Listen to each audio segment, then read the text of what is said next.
দুজনী বান্ধৱী ২০০০ ফিট ওখ টিভি টাৱাৰ এটাত ক্লাইম্বিং কৰিব গৈ কিদৰে আবদ্ধ হৈ পৰে। কাহিনীটো হ'ল বেকি আৰু হাণ্টাৰ নামৰ দুজনী বান্ধৱীৰ। কাহিনীটো আৰম্ভ হোৱাৰ আগতে অসমীয়া ভাষাত ভিডিঅ'বোৰ পাই থাকিবলৈ চেনেলটো লাইক আৰু ছাবস্ক্ৰাইব কৰিবলৈ নাপাহৰিব। আচলতে হাণ্টাৰ আৰু বেকি দুয়োজনে বেষ্ট ফ্ৰেণ্ড আছিলে। হাণ্টাৰ, বেকি আৰু বেকিৰ হাজবেণ্ড তিনিওজনে পাহাৰত ক্লাইম্বিং কৰি বহুত ভাল পাইছিলে আৰু এদিন সিহঁতে পাহাৰত ক্লাইম্বিং কৰিব যায় আৰু পাহাৰত ক্লাইম্বিং কৰি থাকোতে ডেনৰ হাতখন অকস্মাত চৰাইৰ বাঁহ এটাত লাগি যায়। তেতিয়া চৰাইটো ভয়তে উৰা মাৰোতে ডেনৰ বেলেঞ্চটো বেয়া হৈ পৰে আৰু হাতখন এৰাখাই ৰছীডালত ওলমি পৰে। তেতিয়া ৱাইফ বেকি আৰু হাণ্টাৰে বচাব চেষ্টা কৰি থাকে, যদিও ৰছীডালৰ হুকটো খুলি ডেন পাহাৰৰ তলত পৰি মৃত্যু হয়। এবছৰ পিছত দেখুওৱা হয় যে বেকিয়ে হাজবেণ্ড ডেনৰ দুখত ডিপ্ৰেছনত যাব ধৰে আৰু তাই অকলশৰীয়া হৈ পৰে। তাকে দেখি বাপেকৰ বহুত টেনচন হৈ পৰে আৰু তেতিয়া বেকিৰ আটাইতকৈ বেষ্ট ফ্ৰেণ্ডজনীক মাতে আৰু এইখিনিতে দেখা পোৱা গ'ল যে প্ৰায় এবছৰমান পিছত বেকিয়ে আকৌ হাণ্টাৰক লগ পাইছিলে আৰু হাণ্টাৰে কয় ব'লা আমি আকৌ ক'ৰবাত ক্লাইম্বিং কৰিব যাওঁ আৰু হাণ্টাৰে তাৰ ফোনটোত এটা টাৱাৰ দেখায় যিটো মৰুভূমিৰ মাজত ২০০০ ফিট ওপৰৰ হয় আৰু হাণ্টাৰে কয় এই টাৱাৰটোত গৈ তুমি তোমাৰ হাজবেণ্ডৰ অস্থিটো ওপৰৰ পৰা উৰাই দিব পাৰিবা, তেতিয়া তোমাৰ মনটো ভাল লাগিব আৰু তোমাৰ হাজবেণ্ডৰ আত্মাটোও শান্তি পাব। আৰু তেতিয়া বেকিয়ে বহুত ভাবাৰ পিছত হাণ্টাৰক যাম বুলি কয় আৰু দুয়োজনে গাড়ী এখন লৈ যাব ধৰে আৰু ৰাস্তাত সিহঁতে বহুত এনজয় কৰে আৰু ভিডিঅ' ৰিল বনাই বনাই গৈ থাকে। ভিডিঅ' বনাই থাকোতে অকস্মাত সিহঁতৰ গাড়ীত এখন ট্ৰাকে খুন্দিয়াব লয়। তেনেতে কিবা কৈ হাণ্টাৰে নিজৰ গাড়ীখনৰ ব্ৰেক মাৰি গাড়ীখন ৰখাই দিয়ে আৰু গৈ থাকোতে সিহঁতে ৰাস্তাৰ মাজত ছাগলী এটা দেখা পায়। ছাগলীটোক শগুনবোৰে খাই থাকে। সিহঁতোতে শগুনবিলাকক খেদি মৰি যোৱা ছাগলীটোৰ ফটো এখন লৈ ইনষ্টাগ্ৰামত পোষ্ট কৰি দিয়ে আৰু সিহঁত টিভি টাৱাৰটোলৈ গৈ পায় আৰু এইফালে হাণ্টাৰে সকলোবোৰ ভিডিঅ' বনাই থাকে। কিন্তু বেকিয়ে টাৱাৰৰ হাইটটো দেখি ভয় কৰি আছিল। তেতিয়া হাণ্টাৰে কয় আৰে বন্ধু কিয় ইমান ভয় কৰি আছা, আমি ইয়াত এনজয় কৰিবহে আহিছো, আমি পাৰিম ব'লা। আৰু হাণ্টাৰে তেতিয়া এডাল ৰছীৰে বেকিৰ লগত হুক কৰি দিয়ে আৰু সিহঁতে ওপৰলৈ যোৱা আৰম্ভ কৰোতে বেকিৰ ইমান এটা ঠিক লগা নাছিল। বেকিয়ে ভয়ে ভয়ে আগুৱাই গৈ আছিল। তেতিয়া হাণ্টাৰে কয় আমি টাৱাৰটোৰ আধা ভাগ পাইছোগৈ, মানে ১০০০ ফিট ওপৰ গৈ পাইছে সিহঁতে।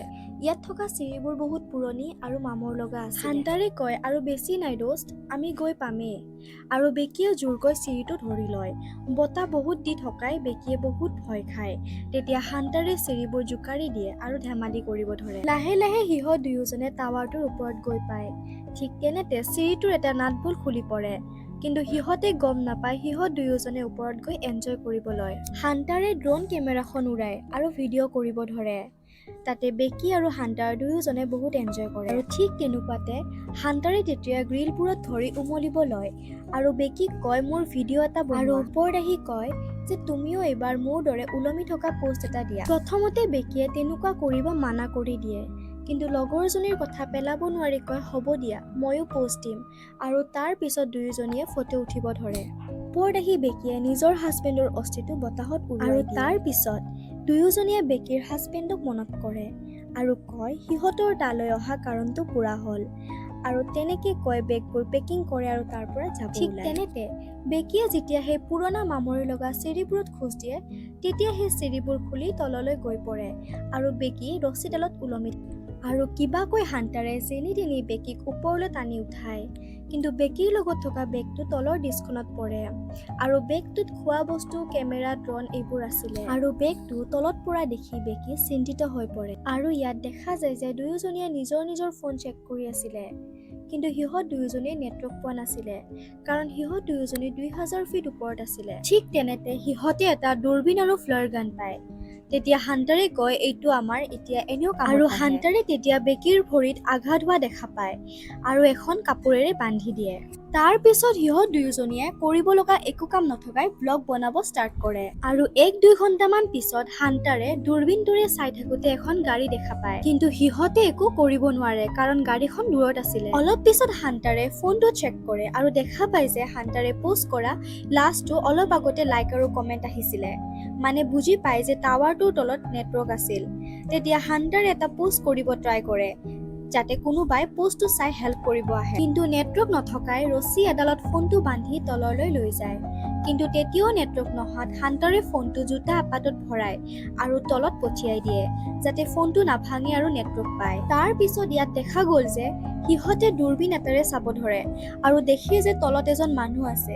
তেতিয়া বেকিয়ে জোতা এপাত দলিয়াই দিয়ে যদিও মানুহজনে একো গম নাপায় আৰু তাৰ পৰা আঁতৰি যায়। বেকিয়ে তেতিয়া ফ্লায়াৰ গানটোৰে ফায়াৰ কৰিব খোজোতে হাণ্টাৰে কয় এতিয়া এইটো নালাগে কাৰণ ৰাতি এন্ধাৰতহে ফ্লায়াৰ গানটোৱে কাম কৰে। আৰু ইফালে ৰাতি হোৱাৰ অপেক্ষাত বেকিয়ে নিজৰ ফোনটোত ভিডিঅ' চাই থাকে।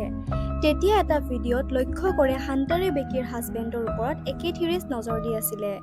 তেনেকুৱাতে ফ্লায়াৰ গানটো ফায়াৰ কৰি দিয়ে আৰু দুয়োজনে ফোনৰ ফ্লাছটো অন কৰি জোকাৰিব ধৰে। আৰু দূৰণিত এখন গাড়ীৰ পৰা দুজন মানুহে চাই থাকে যদিও ইমান স্পষ্ট দেখিব নোৱাৰে কাৰণ টাৱাৰটো বহুত হাইটত থাকে আৰু দুয়োজন মানুহ তাৰ পৰা গুচি যায়। আৰু সিহঁতৰ ৰাতি ৰখোতে টোপনি আহিব ধৰে আৰু তেনেতে হাণ্টাৰে টোপনিতে ওপৰৰ পৰা পৰিব লয় আৰু সেইখিনি সময়তে বেকিয়ে হাণ্টাৰক ধৰি তেতিয়া হাণ্টাৰৰ ভৰিত 1.4.3 লিখা টেটু এটা দেখা পায়। আৰু তেতিয়া বেকিৰ এটা কথা মনলৈ আহে যেতিয়া বেকিয়ে হাজবেণ্ডক আই লাভ ইউ বুলি কৈছিলে তেতিয়া হাজবেণ্ডে ওলোটাকৈ 1.4.3 কৈছিল।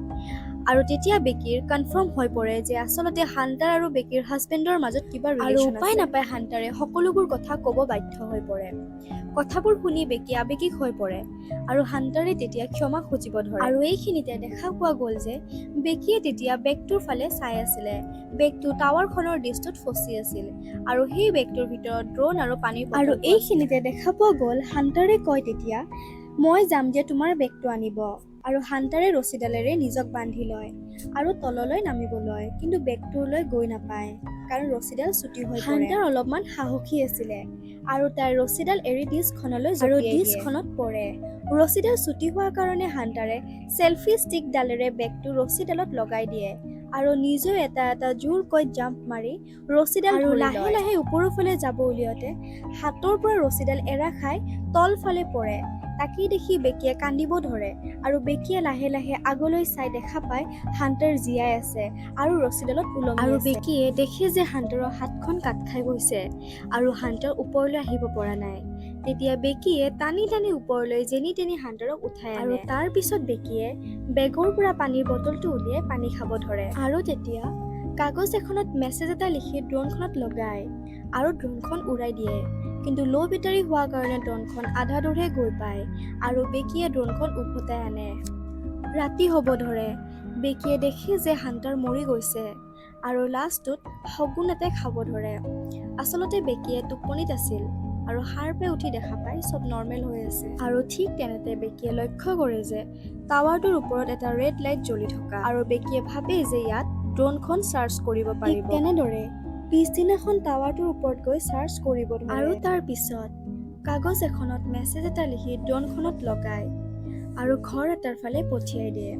কিন্তু ঘৰ পোৱাৰ আগতে আধা ৰাস্তাতে গাড়ী এখনে খুন্দিয়াই ড্ৰোনখন সিহঁত তেতিয়া অসহায় হৈ পৰে আৰু কোনোবাই বচাব বুলি অপেক্ষা কৰিব ধৰে।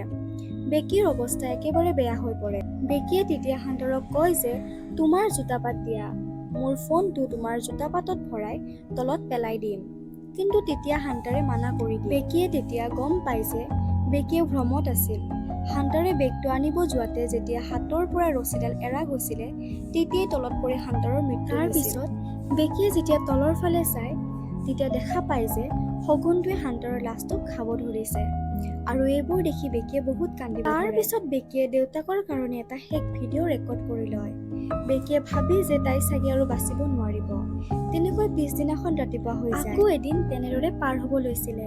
তেতিয়া শগুন এটাই বেকিৰ ভৰিত তেজ ওলাই থকা ঘাঁওডোখৰ দেখি খাব আহে। তেতিয়া বেকিয়ে শগুনটোক গলটো মোচাৰি মাৰি খাব ধৰে কাৰণ বেকিয়ে একো খাব নাপায় ভোকত পাগলৰ দৰে হৈ পৰিছিল। এইফালে দেউতাকে বেকিৰ একো কণ্টেক্ট নোহোৱাই বহুত চিন্তাত পৰে আৰু তাৰ পিছত বেকিয়ে কিবাকৈ তলৰ ডিছখনলৈ নামি আহে আৰু হাণ্টাৰৰ জোতাপাত লৈ তাত ফোনটো সোমাই দিয়ে আৰু হাণ্টাৰৰ লাষ্টত জোতাপাত সোমাই দি চৰি কয় আৰু লাষ্টটো তলত পেলাই দিয়ে যাতে ফোনটো নাভাঙে আৰু মোবাইলৰ মেছেজটো দেউতাকলৈ চেণ্ড হৈ যায়। আৰু ফোনটো তলত গৈ পাই বেকিয়ে দেউতাকৰ তাত মেছেজটো চেণ্ড হৈ যায় আৰু তেতিয়া দেউতাকে সকলো কথা গম পাই পুলিচৰ তাত গৈ বেকিক ৰেস্কিউ কৰিবৰ কাৰণে ইনফৰমেশ্যন কৰে আৰু দেউতাকে তাত গৈ দেখে যে পুলিচে হাণ্টাৰৰ লাষ্টলৈ গৈ আছে আৰু দেউতাকে ভাবে বেকি মৰি যোৱা বুলি। ঠিক তেনেতে বেকিয়ে পিছফালৰ পৰা মাত লগায় আৰু তেতিয়া দেউতাকে বেকীক দেখি সাৱটি ধৰে। আৰু ঠিক তেনেকৈ ইয়াত বেকীক সাহস আৰু ধৈৰ্যই জীয়াই ৰাখিছিলে। আৰু এনেদৰে অসমীয়া ভাষাত ভিডিঅ'বোৰ পাই থাকিবলৈ চেনেলটো লাইক আৰু ছাবস্ক্ৰাইব কৰিবলৈ নাপাহৰিব।